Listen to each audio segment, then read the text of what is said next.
भूर्भुवः स्वः तत्सवितुर्वरेण्यं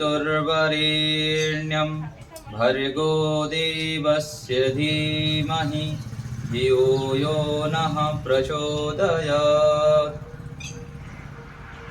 नमस्ते जी, संस्कृत कक्षा में आप सभी का हार्दिक स्वागत है। आज हम आगे बढ़ते हैं,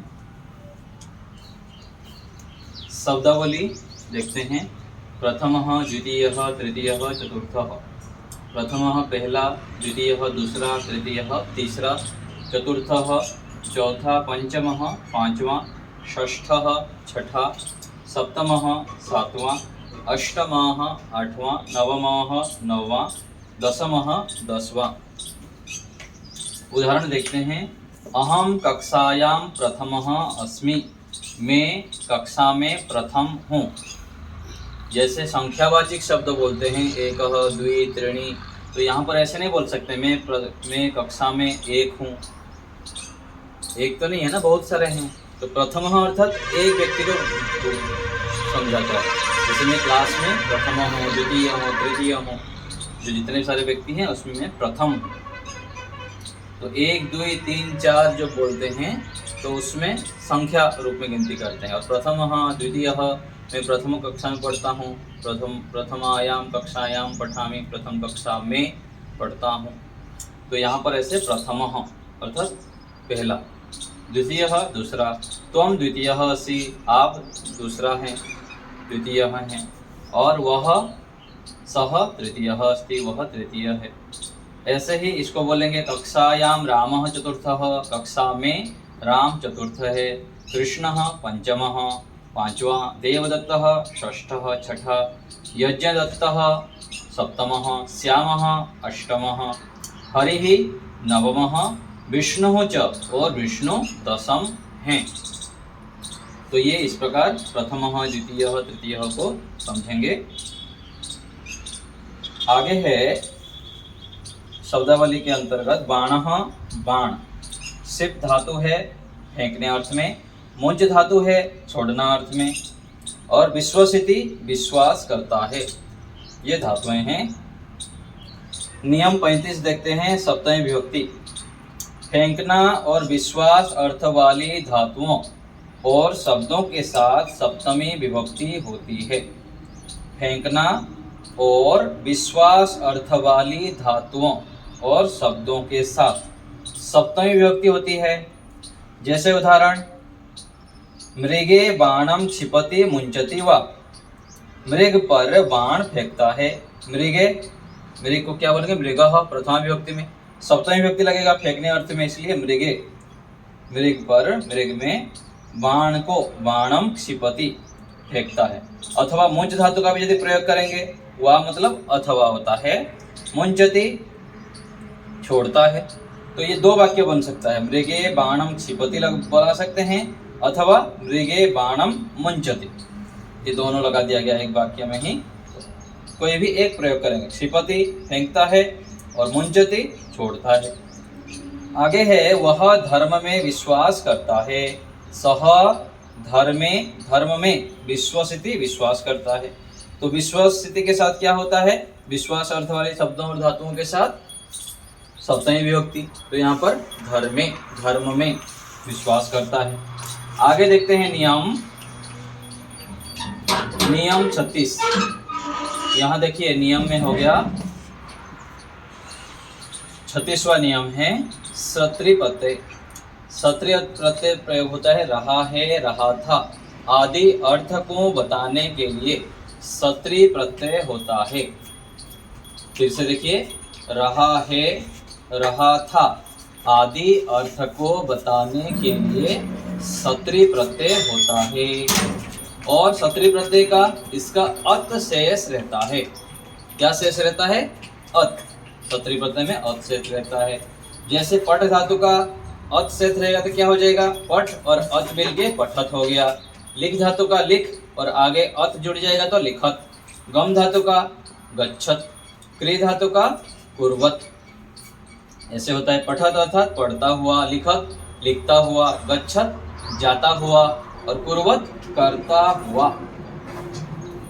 तो ये सत्री प्रत्यय हो गया। इसका प्रयोग कैसे करेंगे? तो इसके प्रयोग से पहले और एक हम देख लेते हैं शब्द रूप। जैसे हम राम, हरि, रमा आदि किए थे, उसमें एक शब्द रूप है भवत शब्द है।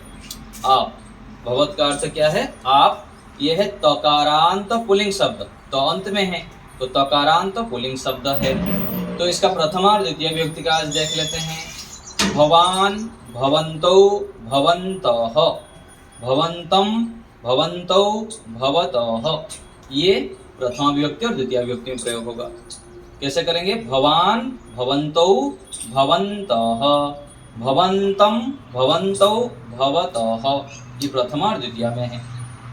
तो ये इसलिए क्यों दिया गया यहाँ पर, इसका अभ्यास हम आगे करेंगे। यहाँ सत्री प्रत्यय को समझाने के लिए आज दे दिया यहाँ पर। तो सत्री प्रत्यय इसकी तरह ही चलता है।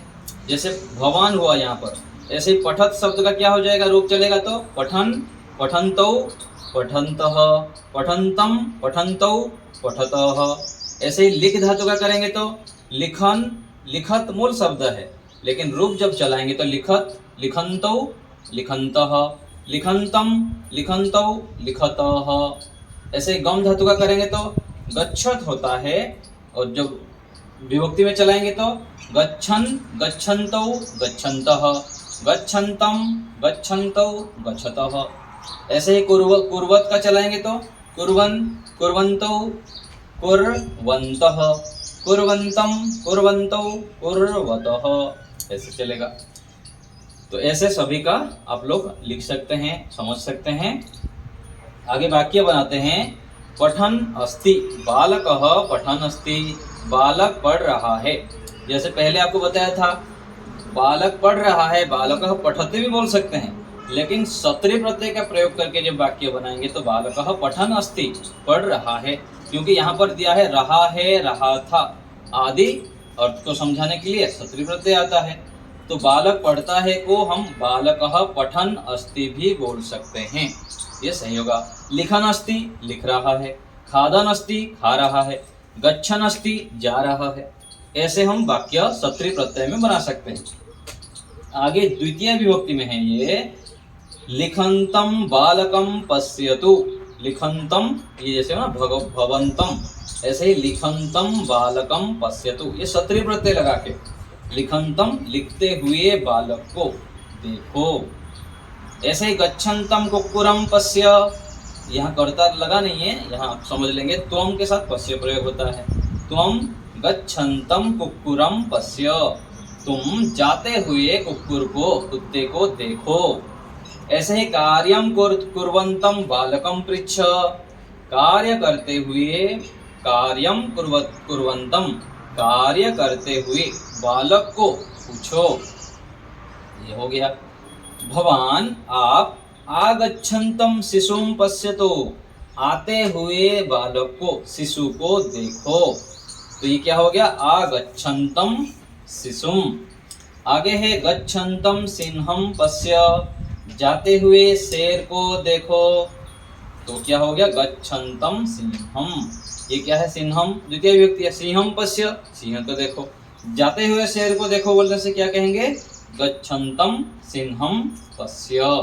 तो यहाँ सत्री प्रत्यय का हम प्रयोग देखें तो पहले जब एक प्रथमा विभक्ति में करेंगे सत्री प्रत्यय लगाएंगे तो पठन, लिखन ऐसे होगा, और द्वितीय विभक्ति में करेंगे तो लिखते हुए बालक को लिखन्तं बालकम, पढ़ते हुए बालक को पठन्तं बालकम, जाते हुए बालक को देखो तो गच्छन्तं बालकम। ये इस प्रकार से आप लोग समझ लेंगे, फिर आगे धीरे धीरे अभ्यास जब करते जाएंगे फिर समझ में आ जाएगा।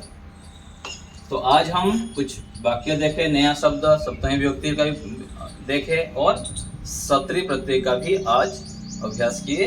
तो प्रत्यय का जब हम प्रयोग करना सीखते हैं तो अच्छे से वाक्य बनाने में भी सरलता होती है, और पुस्तकों को जो पढ़ते हैं संस्कृत में उसमें भी हमको समझ में आता है अच्छे से।